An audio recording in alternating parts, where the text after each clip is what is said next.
তথাপিও নিৰ্বাচনৰ কাৰণে নিৰ্বাচনটো পুৰা ফাটাফাটি আমি খেলিমেই, আমি জিকিমেই, আমি এবছলুট মেজৰিটি আমি পাম।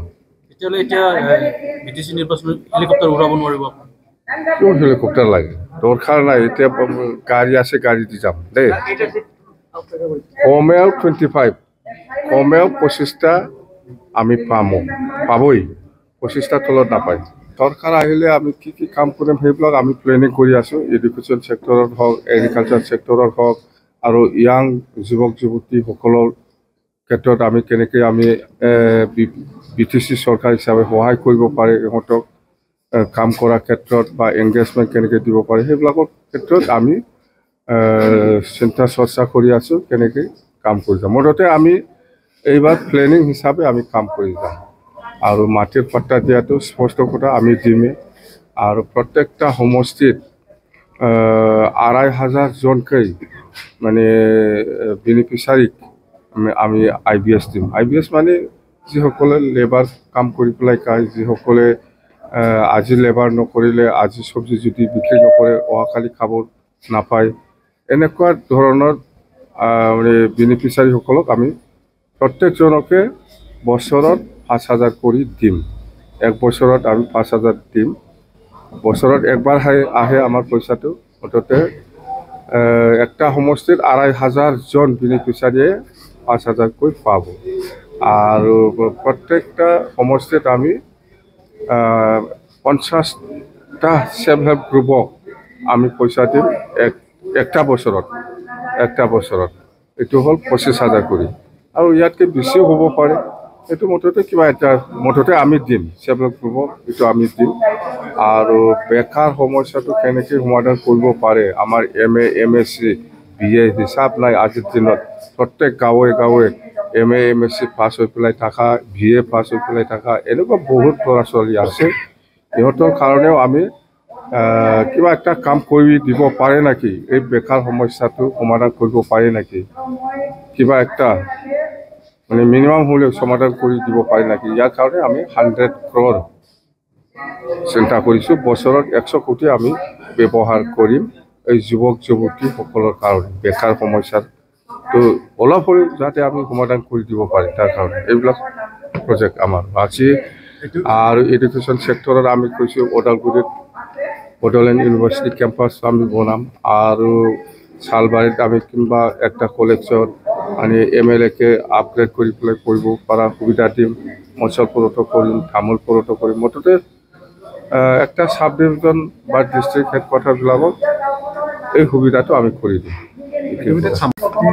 ২০২৫ত বিটিচি নিৰ্বাচন হ'বলৈ গৈ আছে। যেনক আমি যিমান দূৰ জানো আমি যিহেতু প্ৰমোদ বড়োৰ যিটো চৰকাৰ এইটো এপ্ৰিল ৮ তাৰিখত শেষ হয়। সেই হিচাপত এপ্ৰিলতে নিৰ্বাচন হ'ব লাগে। এপ্ৰিল ২০২৫ এপ্ৰিল ৮ তাৰিখত ৫ বছৰ কমপ্লিট হয়।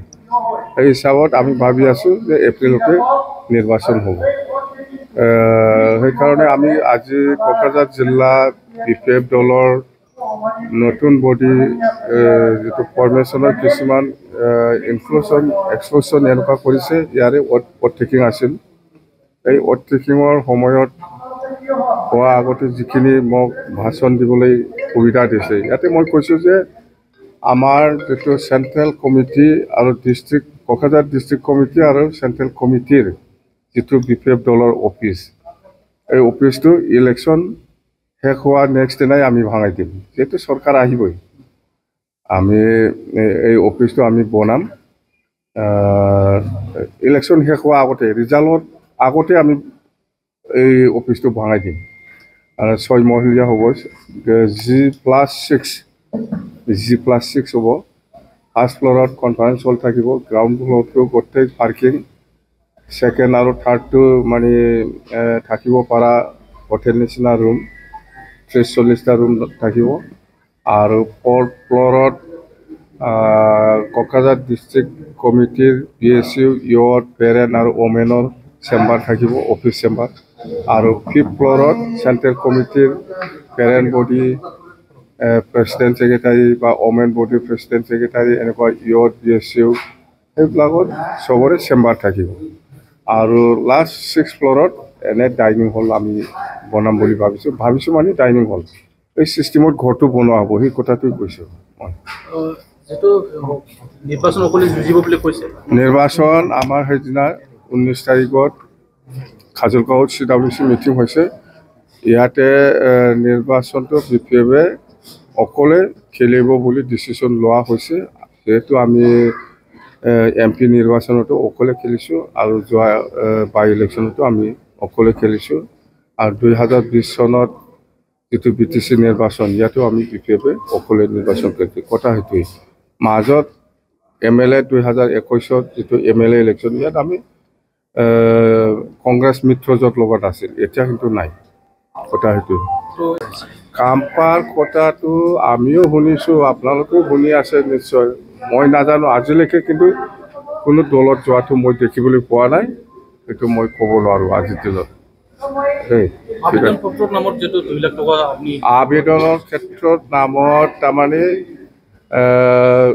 যিসকলে আজিৰ দিনত এক্সিষ্টিং MCLA হৈ আছে এক্সিষ্টিং MCLA সকলে কোনো এপ্লিকেশ্যন দিব নালাগে সিহঁতে এক্সিষ্টিং হিচাপে টিকেট পাবই যিমান আছে এক্সিষ্টিং MCLA সকলে নতুনকৈ আবেদন দিব লগা প্ৰশ্ন নাহে কিন্তু যিখিনি খালী আছে যেনেবা আমাৰ লগত এতিয়া 10জন MCLA আছে 10জনৰ মোক লৈ পেলাই 10জনে এপ্লিকেশ্যন দিব নালাগে কথা সেইটোৱে আৰু বাকী সমষ্টিবিলাকক এপ্লিকেশ্যন দিব লাগিব এই ধনটো ঘূৰাই নাপাব ধনটো কেনেকৈ ঘূৰাই পাব যোনে এপ্লিকেশ্যন দিব এইটো আমাৰ পাৰ্টি একাউণ্টত সোমাব 2 লাখ ট্ৰাপ এইটোৱে দেই ধনৰ বিৰাট অভাৱ আমাৰ ধন নাই এতিয়া কোনো ৰকম কষ্ট কৰি পাৰ্টি কৰি আছে কৰ্মীসকলে কষ্ট কৰি পেলাই কাম কৰি আছে এইটোৱে ধন নাই আমাৰ BPF দলৰ কোনো কৰ্মী বা কোনো